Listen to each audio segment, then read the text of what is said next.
आज हम जानने की कोशिश करेंगे कि नया जो आपका स्ट्रेन आया है ओमिक्रॉन, ये किस प्रकार से कार्य करता है, ये क्यों आया है, इसका नामकरण किसने रखा है, ये वास्तव में जो ये बदलाव आता है कोविड के अंदर वो किस प्रकार से आता है, इसकी संपूर्ण जानकारी A to Z हम लेने वाले हैं। और इसके अंदर ऐसी क्या चीज है जिसकी वजह से दुनिया के अंदर अभी भी हाहाकार बना हुआ है, और WHO ने भी इसे वेरिएंट ऑफ कंसर्न कहा है, इसको बहुत बड़ी चेतावनी कहा है दोस्तों। तो समझते हैं इसके बारे में। दोस्तों बात इस प्रकार से है दोस्तों कि आप कहीं पर भी जाते हो तो बड़े बड़े पोस्टर लगे हुए होते हैं, पोस्टर के अंदर कोविड का एक चिन्ह बना हुआ होता है इस प्रकार से, ठीक है, और उसके बाहर ये धागे नुनी संरचना भी बनी हुई होती है, बोलते हैं कि ये कोरोना है, कोरोना है, ठीक है, बहुत सारे वीडियोज के अंदर भी आपने देखा होगा इसको। तो दोस्तों होता ये है कि इसे आप स्पाइक प्रोटीन कहते हो। क्या कहते हैं? Spike protein. ये सबसे बड़ा घातक हथियार है किसका?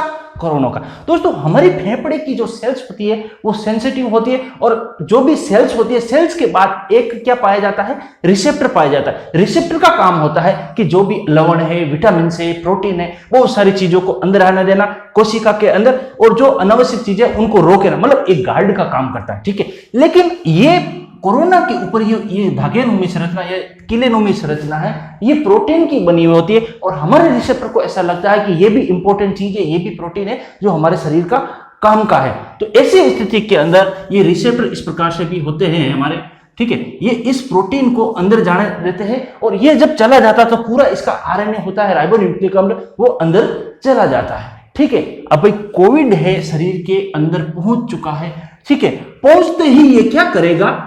कोशिका के केंद्र के पास जाएगा और केंद्र को बोलेगा कि भाई फोटोकॉपी की मशीन, मतलब हमारे शरीर के अंदर प्रोटीन निर्माण का कार्य बहुत तेजी से बनाने की मशीन है, वो है राइबोसोम। ये राइबोसोम को पकड़ता है, और राइबोसोम के अंदर जो हमारे शरीर के अंदर जो चीज बन रही थी, प्रोटीन बन रहा था, उसको निकाल करके अपना RNA डाल देता है। ऐसी स्थिति के अंदर बहुत सारी चीजें इसके अंदर हमारे शरीर के अंदर, मतलब बहुत सारे कोविड वायरस बनने लग जाते हैं। देखो दोस्तों, अब आपको यही चीज बताना कोशिश कर रहा हूं कि म्यूटेशन क्यों आता है, स्ट्रेन क्यों आ रहा है कोविड के अंदर, ठीक है। जैसे कि आप किसी फोटोकॉपी की मशीन के अंदर जाते हो, या मशीन के पास जाते हो, एक फोटोकॉपी का पन्ना लेके जाते हो कि भाई मेरे को ये फोटोकॉपी करनी, तो आप 100 फोटोकॉपी के अंदर कहने के बोलते हो कि 100 फोटोकॉपी मेरे को करके दे दे। तो ऐसे स्थिति के अंदर फोटोकॉपी के अंदर आपको बदलाव देखने को मिलेंगे, उसके कलर के अंदर, या फिर वो ब्लैकनेस पड़ जाएगा, मतलब आपको कुछ ना कुछ मिलेगा।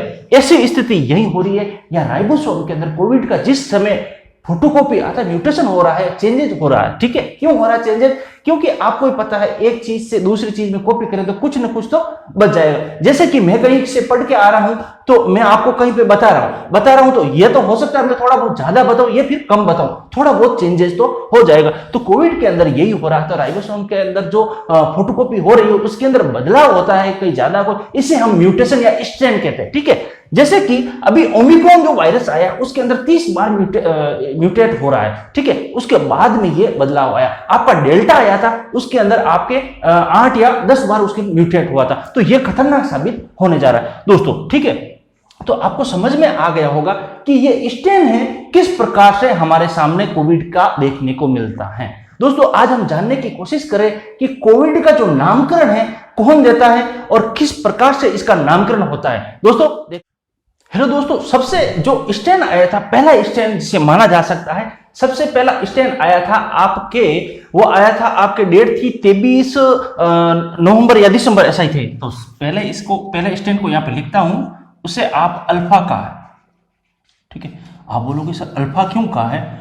अल्फा कहने का रीजन है जो कि आपकी ग्रीक भाषा है, इस ग्रीक भाषा के अंदर जो आपके 24 वर्ड है, 24 वर्डों को माध्यम मान करके WHO ने इसका नामकरण शुरू किया। आप बोलोगे सर 24 कौन कौन से वर्ड है? तो दोस्तों 24 वही है आप बोलचाल भाषा के अंदर देख रहे हो, अल्फा, बीटा, गामा, डेल्टा, एसोसिएशन, जेटा, थीटा, ईटा और लेमड़ा है, क्यूआ है, ये सब आपके ये भाषा के अंदर है, ग्रीक भाषा के अंदर। इनके आधार मान करके WHO के द्वारा इसका नामकरण होता है। आप बोलोगे WHO क्या? वर्ल्ड हेल्थ ऑर्गेनाइजेशन होता है दोस्तों, जो स्वास्थ्य संबंधी जानकारी पूरे वर्ल्ड का उसने ठेका ले रखा है। कहने का मतलब ये कि वो निर्देशन कर रहा है कि मेरे को सबकी जानकारी हुई, ठीक है। दोस्तों आगे देखते हैं कि अल्फा कब आया है, अल्फा कब आया? ये आया है आपके अल्फा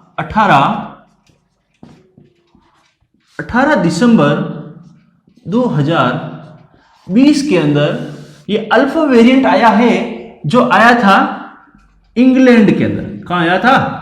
इंग्लैंड के अंदर आया था। अल्फा वेरिएंट 18 दिसंबर 2020 के अंदर सबसे पहला जो वेरिएंट आया था वो आया था इंग्लैंड के अंदर आया, और इसको वैज्ञानिकों ने वैज्ञानिक नाम दिया था B117। इसका क्या है? वैज्ञानिक नाम है। किसका? अल्फा का वैज्ञानिक नाम है। ठीक है, ठीक है दोस्तों, ये आया था ऐसी स्थिति के अंदर जब हमारे भारत के अंदर कोरोना की पीक आ गई थी और कोविड एकदम शांत हो गया था, मतलब न के बराबर स्थिति के अंदर आ गया था। और ऐसी स्थिति में इंग्लैंड के अंदर, ब्रिटेन के अंदर हॉस्पिटल भर गए थे। ऐसी स्थिति के अंदर ये म्यूटेंट आया था। ठीक है, इसके बाद में अल्फा के बाद में आता है बीटा। ठीक है, ये अल्फा वही ग्रीक भाषा के शब्द है दोस्तों, अल्फा बीटा जो भी है। ठीक है, ये आया था आपके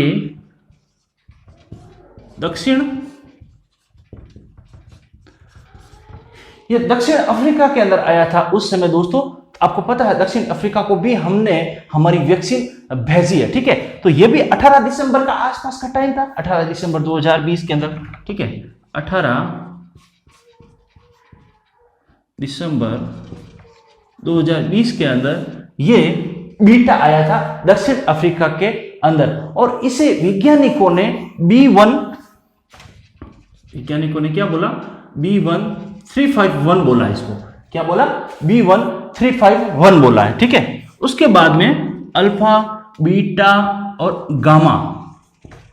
ठीक है, अल्फा, बीटा और गामा, ये भी बहुत, मतलब कोविड अपना म्यूटेशन कर रहा है, कोविड अपने अंदर बदलाव कर रहा है और मजबूत से मजबूत बदलाव कर रहा है। ठीक है, तो ये गामा आया था, ब्राजील के अंदर आया था, और इसे P1 दिया नाम। ब्राजील के अंदर गामा आया था और इसे वैज्ञानिकों ने P1 नाम दिया। ये भी बहुत खतरनाक था। अमेरिका के अंदर आपको पता है जिस समय डोनाल्ड ट्रंप उसका प्रेसिडेंट था, वो हमारे इंडिया के अंदर भारत से रिक्वेस्ट किया कि उसे जो डोज थी, कुछ जरूरत थी वो मंगाने के लिए। ऐसी अमेरिका के अंदर ऐसे हालात हो गए थे कि अमेरिका को भी प्रेशर करके इंडिया से दवाई मंगानी पड़ी, ऐसी कंडीशन थी। ठीक है, इसके अंदर भी 2 स्ट्रेन आए थे, लिखने का कोई मतलब E48K और IVS4। ठीक है भाई, ये 2 स्ट्रेन थे, इसके अंदर बहुत घातक थे। उसके बाद में वेरिएंट आया है इंडिया के अंदर और सब लोग इससे परिचित हैं आप, उसका नाम क्या है? डेल्टा। डेल्टा आपको पता है इंडिया के अंदर जो डेल्टा वेरिएंट आया था, ठीक है, तो डेल्टा आया था। उस डेल्टा ने कितना हाहाकार मचाया। यह भी कब आया था आपको पता है? डेल्टा आया है आपके 4 अप्रैल के आसपास का टाइम था, 4 अप्रैल 2021 का वक्त था, उस समय यह डेल्टा आया था। 4 अप्रैल 2021 और यह आया था भारत के अंदर, जिसने ऐसा माना जा रहा है WHO के द्वारा बहुत ज्यादा तबाही मचाई थी इंडिया के अंदर। आपको पता है वेंटिलेटर के लिए, रेमडेसिविर के लिए, डेक्सामेथासोन के लिए कहां कहां लोगों को भटकना पड़ा था। ये नजारा हमने, ये महामारी हमने अपनी आंखों से देखी है। और इसे B16, इसे क्या बोला?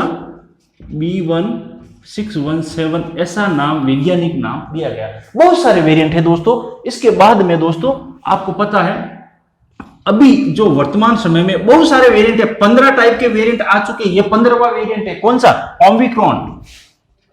ओमिक्रॉन ये आपका 15वां वेरिएंट है। ठीक है, और ये आपके 13 नवंबर 2021 के अंदर दक्षिणी अफ्रीका, ठीक है, इसके अंदर पाया गया। दोस्तों इसके अंदर भी एक लफड़ा है इस प्रकार से कि दक्षिणी अफ्रीका वालों ने, वैज्ञानिकों ने क्या किया, इस वेरिएंट को खोज निकाला कि इस प्रकार का वेरिएंट है जो हमें नया मिला है। लेकिन इसके ऊपर भी ब्लेम होने लग गया। क्या ब्लेम होने लग गया? कि आप इसको बढ़ावा दे रहे हो। लोगों ने इनको बोला, अफ्रीका वालों को, आप इसको लेकिन हकीकत दोस्तों क्या कहते हैं ना, जो कमजोर होता है उसे दबाने की कोशिश कर रहे। इससे पहले भी इसी के सिम्टम्स जो इंग्लैंड के अंदर, ब्रिटेन के अंदर देखने को मिल गए हैं दोस्तों। और आज ये ओमिक्रॉन वेरिएंट है, बहुत सारे 30 देशों में फैल चुका है और हमारे भारत के अंदर भी न्यूज आ रही है कि फैल गया है। कर्नाटक के अंदर 2 केसेस ओमिक्रॉन के मिल चुके हैं दोस्तों। सजग रहे, सफल रहे। ठीक है, तो दोस्तों ये ओमिक्रॉन वेरिएंट आया है। ठीक है। अब आप बोलोगे सर इतने वेरिएंट आपने पढ़ा है, क्या आगे भी वेरिएंट आएंगे? कुछ कहा नहीं जा सकता है दोस्तों, आगे भी वेरिएंट आ सकता है। ओमिक्रॉन और डेल्टा के अंदर डिफरेंट क्या है? जो इंडिया के अंदर डेल्टा आया है, अभी जो ओमिक्रॉन आया है, इसके अंदर डिफरेंट क्या है जानने के लिए देखते हैं। ओमिक्रॉन है उसके अंदर जो एस प्रोटीन है उसके अंदर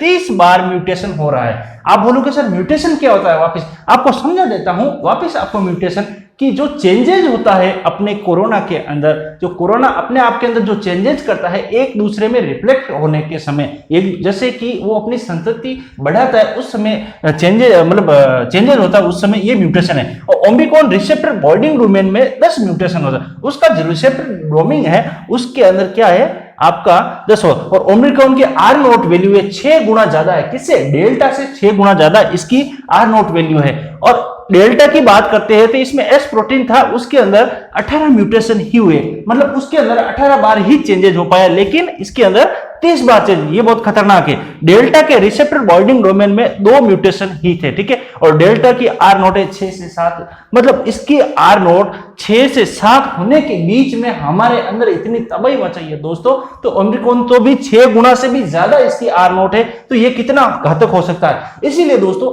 वीडियो के आखिर में एक ही चीज कहना चाहता हूं, बहुत सारे विशेषज्ञों ने और WHO ने भी यूरोप को चेताया है कि 6 से 7 लोग 7 लाख लोगों की मौत की आशंका जताई उन्होंने कि मरने के चांसेस है। इसलिए दोस्तों सबसे बड़ी चीज जितने भी वैज्ञानिक है आखिर में यही बोला उन्होंने कि ये जो चीज है मास्क, ये आपको बचा सकता है। वैक्सीन भी बेअसर हो सकती है, लेकिन आप सोशल डिस्टेंसिंग और ये मास्क रखोगे तो जरूर आप बच पाओगे। और ये दावा किया जा रहा है वैज्ञानिकों के द्वारा कि सोशल डिस्टेंसिंग और मास्क ही एक ऐसा हथियार है जिसे कोविड